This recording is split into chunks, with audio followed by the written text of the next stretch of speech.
How is a man with 10% of a brain able to function normally?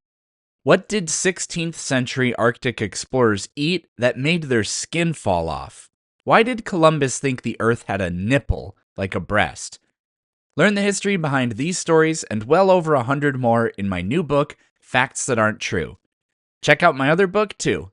Link in the description.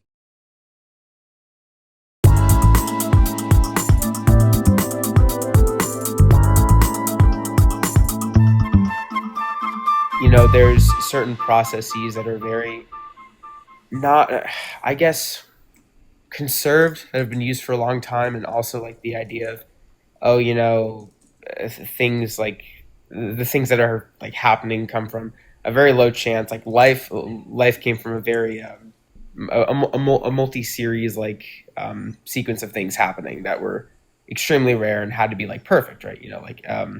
The Definitely not perfect, but I can believe that it's uncommon. right, like the fine tune. I don't know what that theory is, like the fine tuning of the universe or whatever, like the gravity and whatnot. I think fine tuning is some unremarkable bullshit, but I'll ask that question why in a second. But sure. when I see those things, I like to think, you know what? It's not exactly intellectually dishonest to say that has to come from, a creator that goes beyond our bounds of comprehension, one that's all knowing, one that's omnipresent. I think that's not really illogical to believe. It may not exactly be illogical. I think it's kind of, well, it sounds kind of incoherent if you ask me. What the hell does it mean to be any of those things? Because like the way, and now we're just getting into apologetics. We're not talking about specific, we're not talking about general theism. We're talking about Christian theology in this example, but I don't really know how else to do it. So like, for example, somebody will say God is all knowing, and then somebody will point to a place in the Bible where God doesn't know something, and then they'll have a response, well, omniscient doesn't mean knowing everything. It means knowing everything there is to be known. So they just twist themselves in these ridiculous knots to retrofit an explanation into a conclusion, which is just not honest. And oh god, yeah, that was a good point. And then I forgot it was on the Fine tuning stuff. Right. Yes, fine tuning. Why is that BS in your mind? Oh man, for so many reasons. So, for crying out loud, I made a pretty long, detailed video about this, and the problem is I bring up like 8 things, and I can only ever remember like 3 or 4 of them. I should just keep a document so I have all of them in bullet points to remember. But one issue with it is sort of the circularity of it. So we can adopt the anthropic principle. Is this universe finely tuned for life? Well, we exist in it. We make observations, so it looks like it is. Therefore, it is. I mean, that's very circular, and you can just point out that any possible imagine that the universe is different in some way, or in many ways. It doesn't matter, but there are things that can observe the universe. The only conclusion they can draw is that this universe has the property of being observable. Now what you have to do is kind of beg the question and assume the mind of God and say things like, and people approach fine-tuning in many different ways. They say it's finely tuned to allow life to exist, which there are problems with that we can talk about, like the complete false talking point of a Goldilocks zone or whatever. Or they say it's finely tuned for intelligent life, but the anthropic principle, I think, deals with that. But the other thing they try to do is they say, and God made these constants the way they are so that the universe would be the way it is because he wants to have a relationship with us. Now you are ascribing on your own accord what the intentions of the arbiter of the universe are, which is just so incredibly self-centered and I think dishonest. But it makes this other, it's myopic in this sense too, because the constants in our universe, Right. it's not like human beings are subject to them and everything else in the universe is subject to different kinds of constants or something like that. Absolutely not. No, the constants that govern the existence of intelligent life are the exact same constants that govern the properties of black holes. And there's absolutely no logical problem in saying that the universe is finely tuned for black holes. And there's no logical problem in imagining a God that created the universe with the intention of creating black holes because that's what it desires.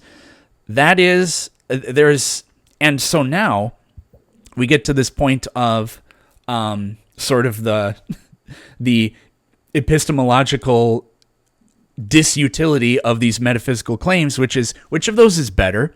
Well, of course, a human being is going to intrinsically or intuitively think that theism in a personal relationship with us is better because that's where our fifis go, you know?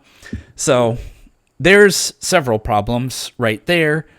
The other major problem, and I'll just say it quickly so that I'm not filibustering, is I think that fine-tuning gets you nowhere beyond deism. I don't think it says anything for theism in particular.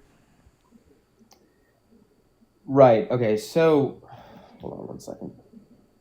I can totally understand that. Like when you think of it in the grand scheme of things, you could make the argument that a lot of other processes were made to, or in a fine-tuned environment. The problem I have with that, though, is that I feel like we're being disingenuous to the fact that life, compared to other processes or other concepts, has a lot of innate value and meaning in it. And we would attribute that to something incredible, like, you know, the chance of life, for human life being formed, which is like 1 to 400 trillion. I don't know the exact number, but well, I don't know how people calculate those, but don't you kind of see that this is just a bias? Like if I said human beings are a scourge to not only the planet but the universe, and it's really unfortunate that we exist. That doesn't sound like, what do you think that sounds like? that it's unfortunate. Yeah, like it doesn't really seem rational. It doesn't exactly seem grounded. Now I could make the argument for it. Like literally not a single thing about our planet is better because we exist. They would all be better if we didn't exist, which is a really gross kind of realization, I feel like. And I'm not an anti-humanist or anything. It just kind of is true. Now, but despite that, I'm a person and I like being alive, and I'm not an anti-natalist. Right. And so we privilege ourselves based on the fact that we are self-interested. Yeah, I can see that, and that you could argue that specific self-interest, that downfall of our human nature, is what makes the planet better off without us. But besides that, and I guess I'm making a specific bias to humans, but I guess life in general is incredible, and a planet with life would, I guess, be valued to a higher extent because just the experience of existing and being alive is, I guess, more unique than not, if that makes sense. There is nothing illogical or wrong with a human thinking that being a human is the gosh darned greatest thing ever. But when you extrapolate beyond that and say, and that's the reason the universe exists, now it's like, you've taken the world revolves around you and ran with that to the most extreme logical conclusion or whatever that you can.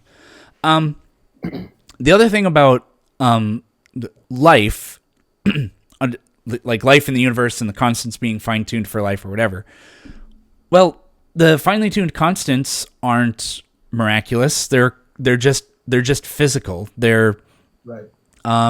You could call them material in a weird sort of sense. But So there's no miracle at work at all anywhere in this universe. And but if those constants are finely tuned for life, then that makes life an inevitable consequence of the universe. And none of this is miraculous, which means it completely dismisses the requirement for a god to exist to explain why life exists. The only actual thing that the god is sold to us as being the necessary condition for is the creation of the universe with those constants. And then this is what I was saying earlier. That's just deism. That's not theism. So, like, the fine-tuning argument constructs a universe that's completely indistinguishable from a universe where God doesn't exist, which I think is it's a bold strategy, Cotton. We'll see if it pans out for them. I don't know if I got that quote verbatim or not. Right. Yeah. I wanted to go back to the point of like things being miraculous or not. Like I think the idea that you and I, you and I, and everyone else watching and whatnot being alive is a pretty miraculous thing. Like I don't feel like it would be a bold statement to make that claim or a bold statement to make. Right. I mean, Well, I do. I mean, so have you ever heard of how big of a number 52 factorial is?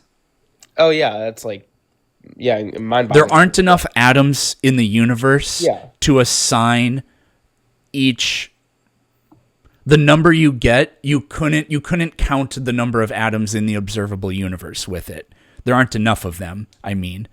Now, does that mean that the particular arrangement of cards in a deck is a miracle? No. Even though we're dealing with a number that is unthinkably vast or whatever.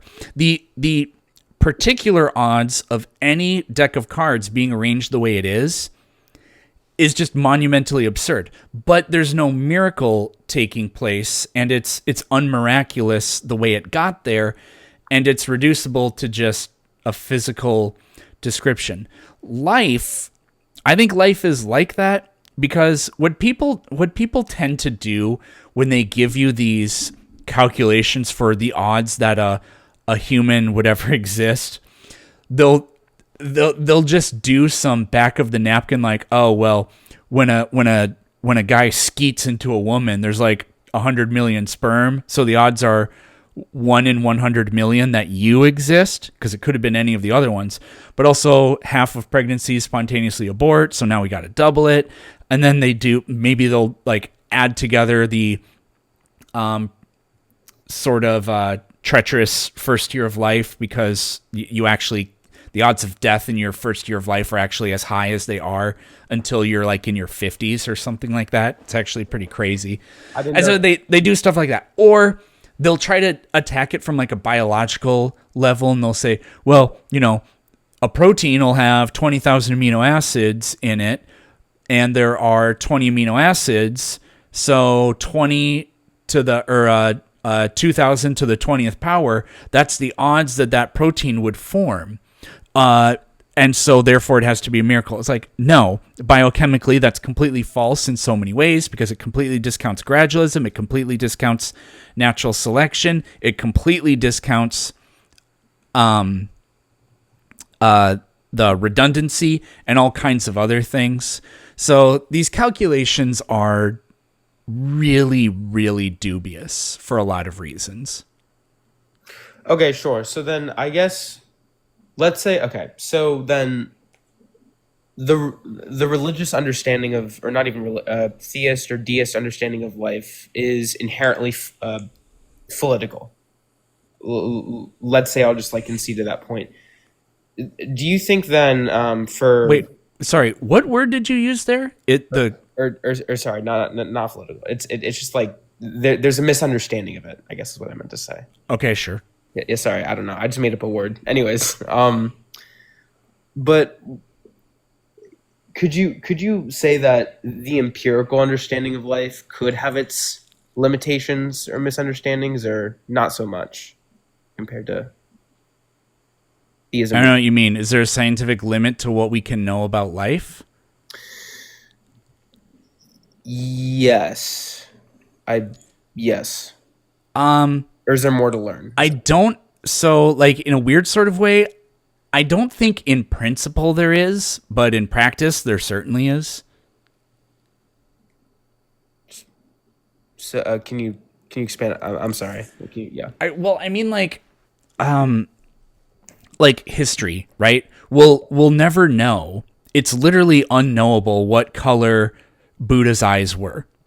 But it's in principle knowable, right? That's what I mean. So, life, like I take the view that there's no miracle going on with life, and there historically never was either. And so I don't see a limit to science. Like, I don't see an incompleteness theorem in science when it comes to trying to study how life works. So, like, in principle, I don't see a limitation, but in practice, there almost certainly would be.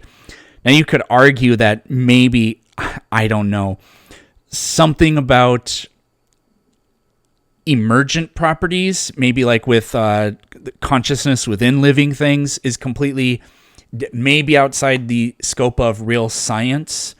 Perhaps a quantum computer could do it, and is that science?